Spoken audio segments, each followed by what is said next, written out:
ان گناہوں کے ختم کر رہے ہاں سلام کر رہا ہے شریک اور ہاں اگر آدمی توبہ کر لے تو کیا سلام سے بری ہو جائے؟ ہاں سزا سے بری جاتا ہے، اس لیے توبہ منظور ہو جائے چلتے ہیں کہ کافر جو آپ کے کفر میں ہے وہ آپ کے کفر سے توبہ کر کے اسلام میں داخل ہو گیا and now if he dies a poor man, اب اسے ماضی کا افسوس سزا نہیں ہوگی. یہ ایک چینج کرنے والی شاید ہے توبہ کا من ہے موڑ جانا، اور توبہ کے خیال سے گناہ جاری رکھنا یہ توبہ سے بڑی محرومی ہو جاتی ہے. توبہ کر لیں گے کوئی پتہ نہیں گناہ کے دوران ہی سانس آگے پیچھے ہو جائے، اس لیے یہ بڑا ضروری بات ہوتی ہے. کفارہ اگر زندہ مل جاؤ گناہ سرزد ہو جائے تو کفارہ ضرور ڈالو. یہ جو کہتے ہیں کفارہ ادا کرنا کسی گناہ کا، اس سے کیا مطلب کیا ہے؟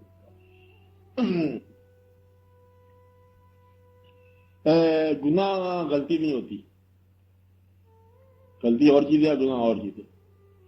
گناہ جرم نہیں ہوتا، جرم اور ہے، گناہ اور ہے. غلطی جو ہے یہ آپ جس کو غلط سمجھے وہ غلط ہوتا ہے آپ کے خیال میں. یہ غلطی کر دی، اس کی راہ سے پانی پی لیا، یہ ہوگی میرا سمجھنا. کسی چیز کو غلط وہ غلط ہے. اور جرم حکومت کا کسی بات کو جرم کرنا وہ جرم ہے. آج آپ سڑک کے دائیں گاڑی چلا رہے تھے، یہ جرم کہلائے گا. آپ بات سمجھ رہے؟ وہ حکومت فیصلہ کرتی ہے، غلطی میں فیصلہ کرتا ہوں، اور گناہ خدا فیصلہ کرتا ہے. وہ بات جو خدا کی نگاہ میں بری ہے وہ گناہ. آپ بات سمجھ؟ اور کفارہ ادھر سے ادا ہوا اللہ کی طرف سے یہ حکم ہے جب تم سے گناہ سرزد ہو جائے، میری ول کے خلاف کوئی واقعہ سرزد ہو جائے تو اس کے کفارہ ادا کرو. آپ بات سمجھ رہے؟ کفارہ کا مطلب یہ ہے کہ مثلا روزہ آپ کا قضا ہو گیا، اللہ کی ول کے علاوہ ہو گیا، آپ کتنے مسکینوں کو کھانا کھلاؤ، یا ول پولی کیا تو 60 روزے رکھو، کسی کو کفارہ ہے. یہ مذہب کے بارے میں کبھی ایمان سے باہر ہو جاؤ تو کفارہ ہے. ہر شاید کفارہ ہے. کفارہ کا مطلب یہ ہے کہ جو اللہ تعالیٰ نے حدود سے تجاوز کرنے کی سزا مقرر کی ہوئی ہے اس کو آخرت میں نہ لینے کے لیے اس دنیا میں اس کی لٹل بٹ آف کمپنسیشن، یہ کفارہ کا. کفارہ عام طور پر فائنینشیل ہوتا ہے یا روزہ ہوتا ہے یا کوئی اور ایسے مقرر ہو جائے تاکہ ادھر جا کے ابھی نقصان نہ ہو. کسی چیز کو آپ مس یوز کر جاؤ، غلط واقعہ ہو جائے، کوئی سرزد ہو جائے، گناہ اگینسٹ دا رضا آپ لائی، خدا کی رضا، پیور رضا، یہ بل کے علاوہ لفظ ہے.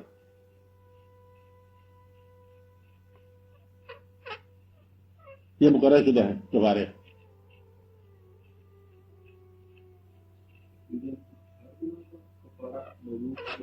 نہیں کچھ گناہ کے ہے، کچھ کے ہے نہیں، یہ شمار رہتے ہیں. تو باقی ایک آخری جو واقعہ ہے توبہ جو ہے یہ کفارے سے بھی آگے.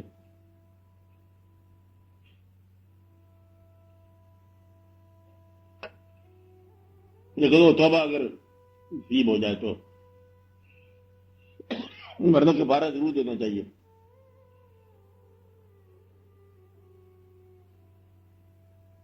اپنے آپ کو ایزی رکھو، لائٹ رکھو تاکہ بوجھ نہ رہے.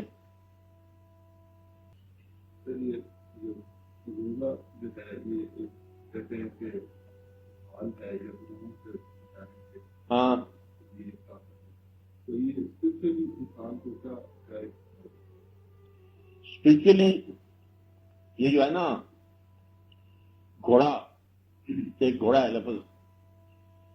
گھوڑا عام طور پر تمہیں سوار کر کے اپنے اوپر تمہیں لے جاتا ہے علاقہ غیر میں کھڑا، وہ تمہیں سیر کراتا ہے ممنوع بستیوں کی، تو آپ آگاہ کرو یا روزہ رکھو تو گھوڑا ذرا برائڈل ہو جاتا ہے، لگام میں آ جاتا ہے، تو وہ پھر تمہیں جانے نہیں دیتا، لینے کے بھی جاتا ہے۔ مطلب تم نے یہ روزہ رکھ لیا، روزے کا مطلب ہے کہ رکھ لیا، منافقت نہیں ہے کہ نہیں رکھا تو رکھا ہوا ہے، رکھ لیا۔ اب نگاہ کا روزہ ہے، خیال کا روزہ ہے، پیور پوترتا ہوگی آپ کی۔ اب اس حالت میں آپ گناہ تو گناہ رہ گئے، ثواب بھی نہیں کر سکتے۔ آپ سمجھ رہے ہیں؟ مطلب یہ ہے کہ اس طرح کی پابندی، حرام کھانا تو حرام کھانا، حلال بھی نہیں کھا سکتے۔ اب آپ سمجھ رہے ہیں؟ اب اس کا مطلب یہ ہے کہ اب آپ کا برائی کو نہیں ہوگی، آزاد ہوگی۔ یہ ڈھال ہے، ڈھال کے مانا آپ کو گناہوں کے تصور سے آزاد کر دیا، حتیٰ کہ حلال کا تصور بھی نہیں آتا روزہ۔ یہ بڑی مطلب ڈھال ہے، خیال بدل گیا، کوڑا لاغر ہو گیا، سوار جو چوکنا ہو گیا، اور آپ کو یہ کھلا۔ ہر وقت ذرا بھوک لگتی ہے نا، اب کھانا روکا، کس نے روکا؟ آپ نے روکا۔ کیوں روکا؟ خدا کے خیال سے۔ پھر آپ خدا کا خیال کرو، پھر ہما حال، بھوک لگی، پیاس لگی، چائے لگی، سگریٹ لگی، جو لگی، جس کو جو لگا، اور وہ بدل سوچتا رہتا ہے کہ اوہ تو خدا کے لیے۔ اب جتنا دیر خدا کے لیے سوچتے جاؤ گے گناہوں سے محفوظ ہے۔ جب خدا ویری مچ خدا ہی ہے تو پھر گناہ کا سوال ہے۔ اب یہ تیرے اور روزے کے ریئل عبادت یہ ہے کہ تیرے اور خدا کے درمیان یہ واقعہ ہے، ورنہ پانی پیتے جاؤ، کھاتے جاؤ۔ روزہ گھر والوں کے لیے نہیں ہے، محلے والوں کے لیے نہیں ہے، سماج کے لیے نہیں ہے۔ آپ دوسرے علاقے میں جا کے روزہ افطار کر کے آ جاؤ، کیا فرق پڑتا ہے؟ یہ پیور خدا کے لیے، یا خدا کے براہ راست قابو میں آ گئے، بس محفوظ ہو گئے، خدا کے گھر میں آ گئے نا، امان میں آ گئے۔